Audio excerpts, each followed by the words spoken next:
জাগোবাহি তিস্তা বাঁচায় যেভাবে সেখানে সাধারণ মানুষ রাস্তায় নেমেছে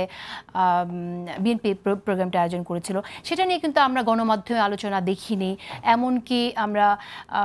জাতীয় দৈনিকগুলোতে বা টেলিভিশনেও ওই ট্রিটমেন্ট আমরা দেখিনি এছাড়াও আমরা দেখছি যে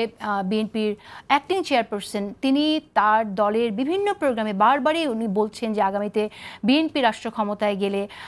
তারা কি করবেন আমরা হেলথ কার্ড থেকে শুরু করে কৃষক কার্ড এই ধরনের কথা আমরা শুনছি কিন্তু এই আলোচনাগুলো সামনে আসছে না কোনো দলকে আমরা কিন্তু ন্যাশনাল ইন্টারেস্ট থেকে কি কি করণীয় সেগুলো নিয়ে আলোচনার চেয়ে বেশি আমরা দেখছি যে ক্ষমতায় কি করে যাওয়া যায় সেটা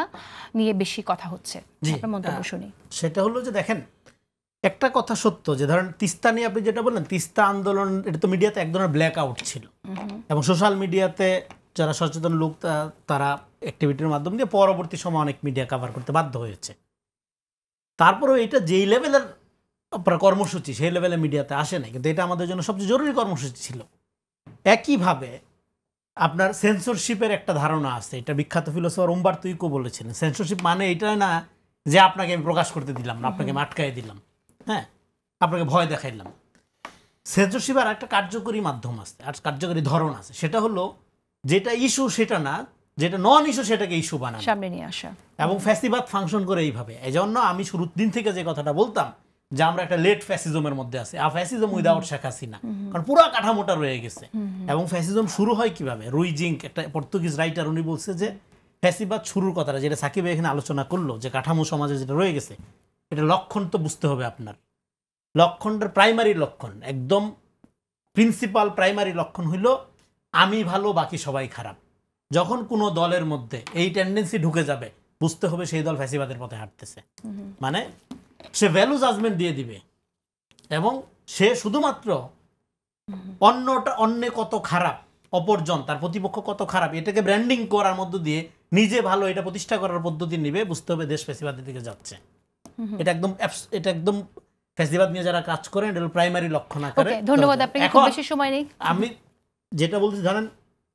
তারেক রহমান বিএনপির নেতা হিসেবে সবাই ওনাকে নিয়ে ধরেন অনেক কথা বলে বিএনপির নেতা হিসেবে ওনার কাছ থেকে আমাদের চাওয়া পাওয়ার আর কিছু নাই কারণ 17 বছর এই অবস্থায় একটা দল টিকায় রাখা এটাই সফলতা এরকম একটা অবস্থায় এখন জাতীয় নেতা হিসাবে ওনার যে ভূমিকা এবং এটা একটা প্রথম ইনিংস উনি সফলতার সাথে খেলেছেন আমি মনে করি লন্ডন বৈঠকের মধ্য দিয়ে এবং এখন উনি নিজের দলের বিরুদ্ধে ক্র্যাকডাউন চালানোর জন্য উনি বারবার বলতেছে যে জনগণ যদি আমাকে ক্যারি না করে আপনি যত বড় নেতাই হন আপনাকে আমার পক্ষে টানা সম্ভব না এই যে ক্ষমতার সাথে জনগণের সম্পর্ক স্থাপনের যে রাজনীতি এটাই 5 তারিখের পরে আমরা চাই একটা নাগরিক ভিত্তিক রাজনীতি এবং এই নাগরিক ভিত্তিক রাজনীতির জন্য আমি মনে করি শেষ করে দিতে হবে এখানে তারেক রহমানের যে উদ্যোগটা সেই উদ্যোগটাকে আর পার্সোনালি বিএনপির নেতা হিসেবে দেখার সুযোগ নাই এইটা একটা জাতীয় নেতার ভূমিকায় উনি উপনীত হয়েছেন আমরা চাই বা না চাই বা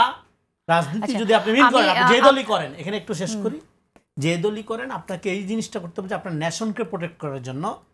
একটা ন্যাশনাল লিডারশিপের জায়গা থেকে ওনাকে কোঅপারেট করে এটা আমাদের জাতীয় দায়িত্ব আপনারা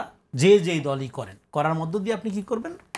আপনি একটা নাগরিক ভিত্তিক গণতান্ত্রিক প্রাতিষ্ঠানিক গণতান্ত্রিক কাঠামো যদি আপনি নির্মাণ করতে না পারেন তাহলে আমরা কিন্তু ক্ষমতাকে ওই যে পার্সন আকারে দেখব কখনোই আর ওই সেবাটা পাবে না ফলে আমি মনে করি এদিক থেকে তারেক রহমানের যে আহ্বানটা যে আপনার দল যার রাষ্ট্র সবার আগে বাংলাদেশ এই স্বার্থকে আপনার সামনে রেখে দলীয় স্বার্থ না এখন আমাদের রাজনীতিটা করতে হবে জাতীয় স্বার্থ